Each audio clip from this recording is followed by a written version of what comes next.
Assalamualaikum warahmatullahi wabarakatuh. Kami dari kelompok 4 Advokasi Kesehatan kelas A akan mempresentasikan hasil diskusi kami mengenai konsep kemitraan. Next. Berdasarkan informasi dari Sekretariat Nasional SDGs tahun 2022, permasalahan kesehatan yang belum tuntas ditangani salah satunya upaya penurunan angka kematian ibu dan angka kematian bayi. Tingginya angka kematian ibu dan bayi menjadi prioritas utama dalam target pembangunan nasional bidang kesehatan dalam Sustainable Development Goals atau SDGs, atau pembangunan berkelanjutan. Hal ini dapat disebabkan oleh faktor langsung dan tidak langsung. Faktor tidak langsung dapat berupa kelahiran anak pada ibu hamil yang dibantu oleh tenaga dan kesehatan seperti dukun. Budaya dan kepercayaan masyarakat yang masih melekat di suatu daerah harus segera diluruskan.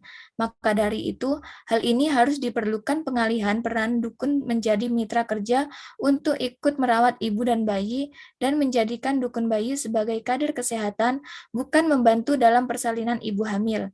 Program kemitraan ini nantinya diharapkan bisa menurunkan angka kematian ibu dan bayi selama kehamilan. Next. Adapun definisi kemitraan menurut Kemenkes tahun 2019, kemitraan merupakan suatu kerjasama yang dilakukan oleh dua pihak atau lebih dengan tujuan untuk mencapai tujuan bersama dan di setiap pihak memiliki hak serta tanggung jawab yang sesuai dengan kesepakatan yang ada. Adapun tujuan dari kemitraan terbagi menjadi dua, yaitu tujuan umum dan tujuan khusus. Tujuan umum dari kemitraan sendiri yaitu meningkatkan suatu kesehatan masyarakat serta daya tanggap pemangku kepentingan terhadap lingkungan maupun masyarakat. Sedangkan pada tujuan khusus ada 4, yaitu yang pertama terbentuknya rasa kepedulian serta motivasi pada setiap pemangku kepentingan kemitraan dalam mencapai sasaran strategis pada pembangunan kesehatan. Yang kedua, menciptakan pemahaman yang sama dalam bermitra di antara pemangku kepentingan yang ada di dalam kemitraan. Yang ketiga, meningkatkan sumber daya yang dimiliki dalam menyelenggarakan pembangunan kesehatan. Dan yang terakhir, dapat terselenggaranya upaya-upaya kesehatan baik di lingkungan masyarakat maupun lingkungan kerja. Selanjutnya yaitu prinsip dasar kemitraan. Prinsip dasar kemitraan terbagi menjadi 3. Yang pertama, kesetaraan atau equity. Yang kedua, keterbukaan atau transparansi, dan yang terakhir memberikan keuntungan pada semua pihak atau mutual benefit. Pada prinsip yang pertama yaitu kesetaraan, pada prinsip ini setiap mitra yang ada harus bisa menempatkan diri dengan setara terhadap mitra atau pihak lain tanpa membeda-bedakan. Kesetaraan yang ada, terutama pada kedudukan di dalam kemitraan, akan menciptakan rasa tanggung jawab, meningkatkan rasa kebersamaan antar mitra, dan akan lebih mudah menghadapi tantangan yang ada secara bersama-sama. Yang kedua yaitu keterbukaan. Adanya keterbukaan pada masing-masing anggota mengenai kelebihan dan kekurangan antara satu dengan yang lain, sehingga akan menimbulkan rasa saling memahami antara satu dengan yang lain dan akan membangun rasa saling melengkapi antara satu dengan yang lain. Dan yang terakhir, memberikan keuntungan pada semua pihak atau mutual benefit. Keuntungan pada prinsip kemitraan dilihat melalui kebersamaan atau sinergitas yang dimiliki antara satu dengan yang lain dalam mencapai tujuan yang akan dicapai. Next. Selanjutnya yaitu dasar hukum kemitraan. Dasar hukum kemitraan ada 6. Yang pertama yaitu Undang-Undang RI Nomor 40 Tahun 2007 tentang persoalan terbatas pasal 74 ayat 1. Yang kedua Undang-Undang RI Nomor 36 Tahun 2009 mengenai kesehatan pasal 9, pasal 50 dan pasal 170. Yang ketiga PPRI Nomor 47 Tahun 2012 tentang tanggung jawab sosial dan lingkungan PPRI Nomor 72 Tahun 2012 mengenai SKN Pasal 6. Yang kelima, PPRI Nomor 28 Tahun 2018 mengenai kerjasama daerah. Dan yang terakhir, Permenaker RI Nomor 88 Tahun 2019 mengenai pemberdayaan masyarakat bidang kesehatan. Next. Selanjutnya yaitu landasan dalam kemitraan. Landasan dalam kemitraan ada 7. Yang pertama, saling memahami kedudukan atau capacity. Yang ketiga, saling menghubungi atau linkage. Yang keempat, saling mendekati atau proximity. Next. Yang kelima, saling terbuka dan bersedia membantu atau openness. Yang keenam, saling mendorong dan saling mendukung atau sinergi, dan yang terakhir saling menghargai atau reward. Selanjutnya yaitu kunci keberhasilan kemitraan. Terdapat 5 kunci keberhasilan kemitraan. Yang pertama terdapat kesepakatan bersama atau komitmen. Yang kedua terdapat kerjasama yang harmonis. Yang ketiga terdapat koordinasi yang baik. Yang keempat terdapat kolaborasi yang setara. Dan yang terakhir terdapat kelompok atau tim yang dinamis. Next.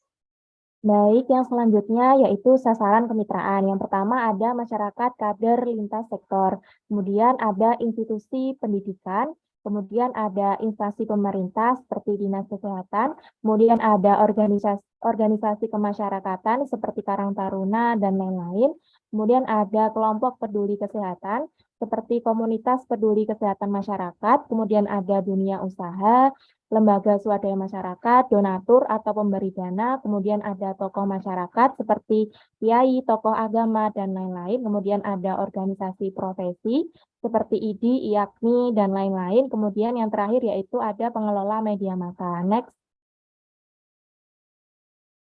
Selanjutnya, terdapat 3 unsur pokok atau kunci organisasi yang turut terlibat di dalamnya, yaitu yang pertama ada unsur pemerintah, yang terdiri dari macam-macam sektor pemerintah yang berkaitan dengan kesehatan, misalnya pendidikan, kehutanan, lingkungan hidup, dan lain-lain. Kemudian ada dunia usaha atau kalangan bisnis, yang merupakan kalangan dari pengusaha, industriawan, dan lain-lain. Kemudian ada NGO. NGO ini merupakan unsur organisasi non-pemerintah yang terdiri dari lembaga swadaya masyarakat dan media massa, organisasi massa, dan yang terakhir yaitu ada organisasi profesi. Next.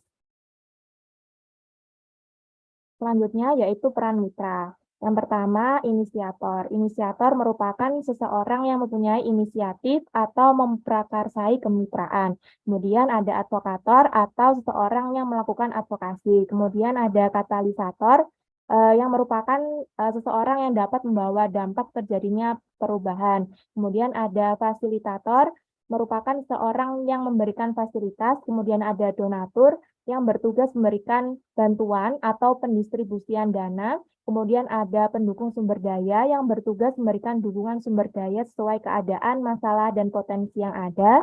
Kemudian ada penggerak masyarakat. Kemudian ada dinamisator yang bertugas sebagai penggerak kemitraan. Kemudian ada komunikator sebagai sumber pengirim pesan kepada komunikan. Kemudian ada motivator yang bertugas memberikan motivasi, arahan, serta bimbingan. Kemudian ada pembimbing teknis yang bertugas meningkatkan kualitas sumber daya manusia. Dan yang terakhir ada pengembang modal promosi kesehatan. Next. Selanjutnya adalah langkah-langkah kemitraan. Langkah-langkah kemitraan sendiri yang pertama yaitu penjajakan atau persiapan. Pada tahap ini bertujuan untuk mengidentifikasi calon mitra yang memiliki potensi untuk diajak bekerja sama. Kemudian dilanjutkan dengan penyamaan persepsi yang bertujuan agar masing-masing mitra memiliki persepsi yang sama dan saling memahami. Kemudian dilanjutkan dengan pengaturan peran. Setiap anggota memiliki peran dan fungsi yang berbeda. Oleh karena itu, masing-masing mitra perlu membentuk kesepakatan mengenai fungsi, tugas, dan peran yang akan dikerjakan. Kemudian dilanjutkan dengan komunikasi intensif. Komunikasi intensif ini bertujuan untuk menjalin dan memantau perkembangan kemitraan pada saat menjalankan program kesehatan. Kemudian tahap melakukan kegiatan atau menjalankan kegiatan yang telah direncanakan berdasarkan fungsi, tugas, dan peran yang telah disepakati. Kemudian yang terakhir yaitu melakukan pemantauan dan penilaian. Hal ini bertujuan untuk memantau pelaksanaan kegiatan dan keberhasilan program kesehatan.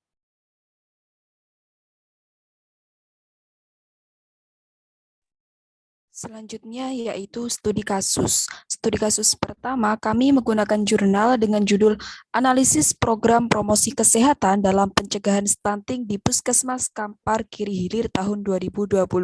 Jadi Puskesmas Kampar Kiri Hilir ini dalam program pencegahan stunting melakukan advokasi dan kemitraan. Advokasi dilakukan dengan pemangku kebijakan seperti kepala desa dan camat guna mendapatkan dukungan dalam bentuk kebijakan maupun dana. Kemudian kemitraan dilakukan dengan instansi terkait seperti camat, kepala desa, dan badan penyuluh pertanian guna meningkatkan efektivitas program promosi kesehatan.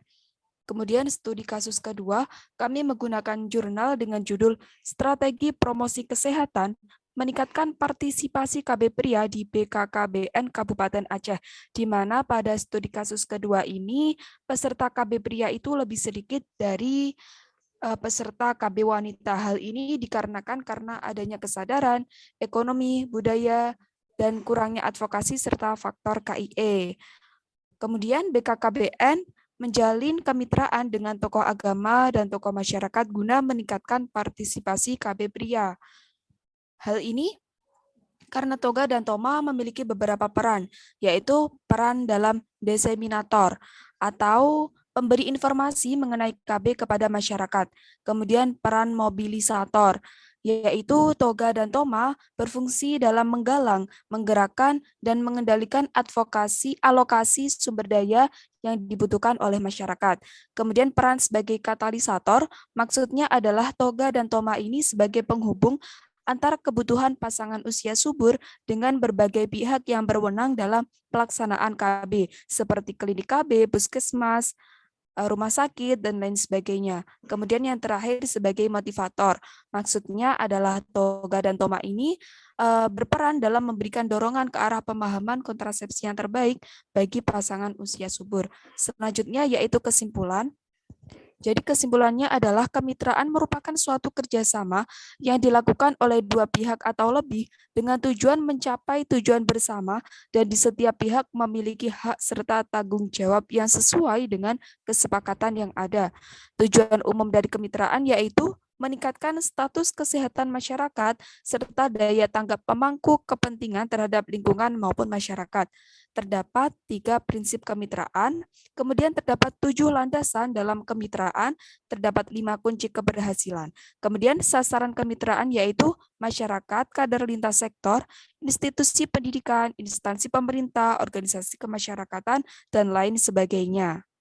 Selanjutnya yaitu saran. Hasil makalah ini diharapkan dapat memberikan informasi kepada masyarakat, terutama masyarakat yang kurang memperoleh pelayanan kesehatan, sehingga nantinya dapat meningkatkan kepedulian terhadap lingkungan dan masyarakat dalam bidang kesehatan, khususnya yang bersifat promotif dan preventif.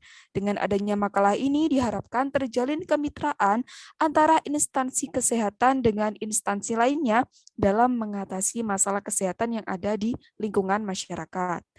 Berikut merupakan daftar pustaka yang kami gunakan.